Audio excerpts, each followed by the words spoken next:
Surprisingly, this was a Warriors team that just couldn't adjust to what the Clippers were bringing last night. How surprising, Nick, was it that this series is now going to Game 6? This is, to me, almost as shocking as blowing a 31-point lead because of the context of great teams at home close out these series. Yes, which was worse?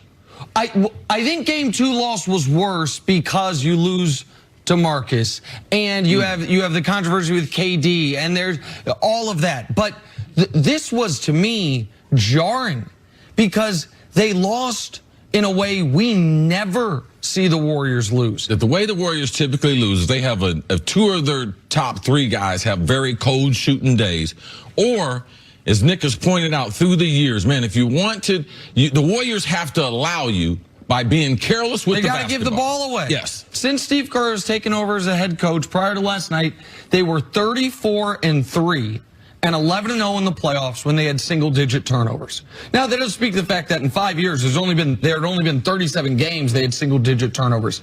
Last night, they had 8 turnovers. Durant had 45 points. They're at home in the playoffs to close out a series, to get rest. Going up against, they knew the Rockets had won. The Rockets had already closed out their series against a tougher opponent in 5. They lost. They lost when they had 8 turnovers. They lost when they took a lead late. The Clippers hit them with everything they could in that third quarter. And then the Warriors clawed back, and it's 118-117 with a few minutes left.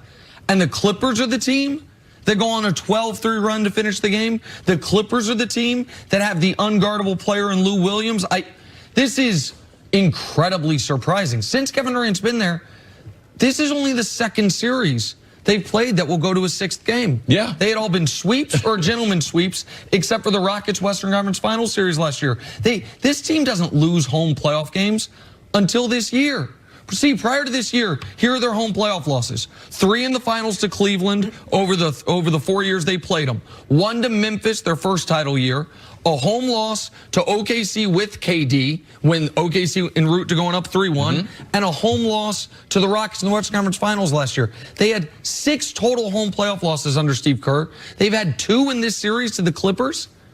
Here's why I'm not surprised. Because this series has gone just the way the regular season has, right? Some games they play with intensity, some games they don't. Some games they play defense, some games they don't. Because guess what? When the playoffs come, we'll flip a switch, we'll be the Warriors, and we're going to cruise on through. Well, last night, one team played with a lot more intensity. Steph Curry said after the game, hey, at times we felt like we were just throwing up shots, that we were just going to end up on top. And they didn't, and I don't know, see, it just felt like one team came out to play last night. We see this story an awful lot, but typically the veteran team, the team that's the most talented, and that's why typically in the NBA, the best team wins, because you're playing a series of 7 games. It's hard to be able to upset a team 4 times. But to your point, yes, this is what they've seen during the regular season, and those home losses, 2 of them, they mirror what they did during the regular season. This is the worst regular season that they've had at Oracle and the last season at Oracle. Now, the 31-point comeback, I mean, that to me, that kept the Clippers alive. Of course. You know, to me, this was about respect, and the Warriors didn't have a lot of respect for the Clippers. They didn't play defense the way they did the 2 games in Los Angeles. And now, man, they're in for a dogfight. I mean, Lou Williams' ability to be able to make shots, especially late in the games. I mean, one-legged, bank shots, 3-pointers, driving in the lane, making assists for other players. And you got to give a lot of credit to Doc Rivers, because you're talking about in this 1-8 matchup, he has changed a couple times as far as how he's going to attack the Warriors. I mean, the Warriors don't have an answer defensively. Nick, we were talking this morning, and you talk about, and it's a good point, this is exactly what they did during the regular season.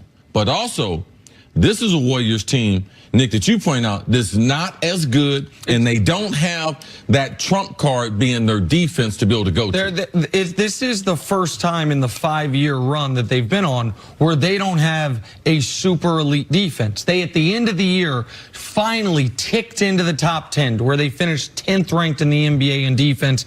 And that matters because it's almost impossible over the last 30 years in the NBA to win a title without a top 10 defense. But how did they lose at home? Oh, they allowed 135, and then they allowed 129. And you can't blame Boogie now. The game where they allowed 135, he got hurt immediately. He's obviously gone. They're supposed to be a worse offense, but a better defensive team. Their problem wasn't their offense. They scored 121 points last night. They had a 31-point quarter and a 41-point quarter. Their problem was they could not get stops. There are two parts of this Clippers series, because I think Warriors obviously are still going to advance. But there's two things, C, that should be concerning for them because they could be systemic. One is the defense, and the other is Steph Curry, while he was brilliant in game one, the physical play and the clutching and grabbing and the things people do to him off the ball, he just can't get his shots. Last night you look at it, you're like, okay, he was 7 of 15. He had 24 points on his 15 shots.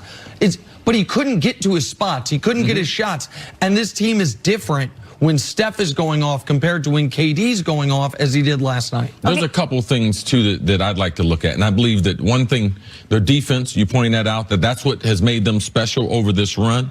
But it's also been the other players. They've either had people like Draymond that were difference maker, and Draymond is not the player, hadn't played in this series. In last night's game, he was on the verge of getting thrown out after getting the charge called with Patrick Beverly. But if you look at him, look at Iguodala, if you look at Sean Livingston, collectively between the three of them, how many points they scored? Draymond scores 7, Iggy's what scores? 3? Iggy scores 3 on 7 shots. Oh, okay, and Livingston scores 2 on 2 shots. Okay, so that's not the productivity. And I know you're saying that, oh, man, they're not having a problem scoring the basketball, but if these guys were making offensive contributions, it'd make the game a lot more easy, and they'd have more energy on the defensive end because the defense has been a big problem for them. Do you think the Warriors should be concerned that the Rockets are now home resting and they've got more work to do? Just like I said, when the Rockets, I thought, squandered the opportunity to sweep the Jazz, you leave yourself open to another game where a guy can tweak an ankle, a guy can hurt a hamstring where you get less rest. The Rockets got out last night unscathed. I know we'll talk about it later. They just got 2 days fewer rest. The Warriors now have another 48 minutes of basketball, at least, assuming they win Game 6, where, man, Montrezl Harrell is still throwing those elbows. Patrick Beverly is still playing defense and rebounding the way he does. Like, you are going to have less rest. You do have another game where someone could tweak an ankle or bang a knee, and you have more time where the Rockets get to say, oh, so this is how they're guarding Steph. This is what they're allowing them to do. It's not good. Right. They want to be done, and they were 15-point favorites last night. If you bet $100 on the Clippers last night to win, you won $1,000. They were 10-1 last night, and they controlled the game and won it. Yeah, I think the Warriors will get refocused. Clay talked about it and basically gave us a little insight, basically told us the truth.